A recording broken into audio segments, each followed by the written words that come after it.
रिश्ते कैसे हैं ठाकरे जी के साथ, पवार साहब के साथ? देखिए, रिश्ते तो कभी बहुत खराब नहीं थे। हाँ, ये बात जरूर है कि बीच में महाराष्ट्र की राजनीति में एक ऐसा मकाम आया था जिस समय एक प्रकार से पॉलिटिकल विरोधी की जगह दुश्मनी, इस प्रकार की व्यवस्था खड़ी हो रही थी। हम लोगों को भी टारगेट किया गया, लेकिन मैंने चुनकर आने के बाद पहली ही सभा में या पहले ही भाषण में ये कहा कि मैं बदले के लिए नहीं, बदलाव के लिए आया हूं। इसलिए मैं बदला नहीं लेना चाहता, मैं बदलाव करना चाहता हूं, मैं संवाद करना चाहता हूं। मेरा फोकस ये एक प्रकार से डेवलपमेंट है। तो मैं ऐसा मानता हूं कि एक प्रकार से जो एक रिलेशनशिप ठीक होनी चाहिए, ऐसी रिलेशनशिप है। फॉर्चुनेटली महाराष्ट्र में हम लोग आज भी एक दूसरे से बात कर सकते हैं। हमारे में इतनी दूरियां नहीं है कि हम बातचीत ही नहीं कर सकते। हाँ, ये बात अलग है कि सही समय उन्होंने मेरा फोन उठाया होता तो अलग बात होती, लेकिन उद्धव जी ने फोन ही नहीं उठाया, तो ये सारी चीजें यहां पर हो गई। बट अभी वो भी मेरा उठाते हैं, मैं भी उनका उठाता हूं। तो अब दोनों एक दूसरे के फोन उठा रहे हैं, तो फिर से साठगांठ हो सकती है? देखिए, फोन पे हम लोग साठगांठ की बात नहीं करते हैं। अभी साठ नहीं और गांठ नहीं, ये आप गांठ बांध लीजिए कि कोई साठगांठ नहीं है। तो आप कह रहे हैं कि कभी एनसीपी के साथ आपका फिर से अरेंजमेंट नहीं होगा? देखिए, मुझे ऐसा दिखाई नहीं पड़ता। मैं आजकल बड़ा बच के बात करता हूं, क्योंकि पॉलिटिक्स में नेवर से नेवर होता है, कब क्या हो जाए। और पिछले 5 सालों ने तो हमको ये सिखा दिया कि पॉलिटिक्स में कोई भी किसी के साथ कभी भी जा सकता है।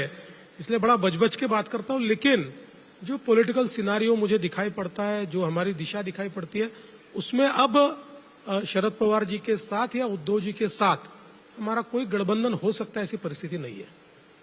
अभी जो बीएमसी के चुनाव जो आने वाले हैं, तो उसमें कहा जा रहा है कि शायद भाजपा अकेले उम्मीदवार खड़े करेगी। ऐसा है क्या कि महायुति कायम रहेगी? 100% महायुति ही बीएमसी का चुनाव लड़ेगी, भाजपा अलग नहीं लड़ेगी। और मुंबई में महायुति का मेयर हम लोग बैठाएंगे। आखिरी सवाल, आपने कहा कि अब फोन उठाए जा रहे हैं एक दूसरे के, तो अभी विधानसभा का सत्र चल रहा है, लीडर ऑफ ऑपोजिशन नहीं है, क्योंकि उनके पास दोनों पार्टी, सारी ऑपोजिशन पार्टियों में इतने नंबर नहीं, लीडर ऑफ ऑपोजिशन बने। Will you allow a leader of opposition even though they don't have the numbers?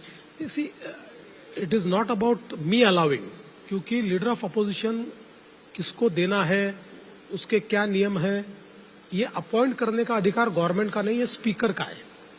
It is a sole prerogative of the speaker. Speaker के पास उनकी अर्जी गई है।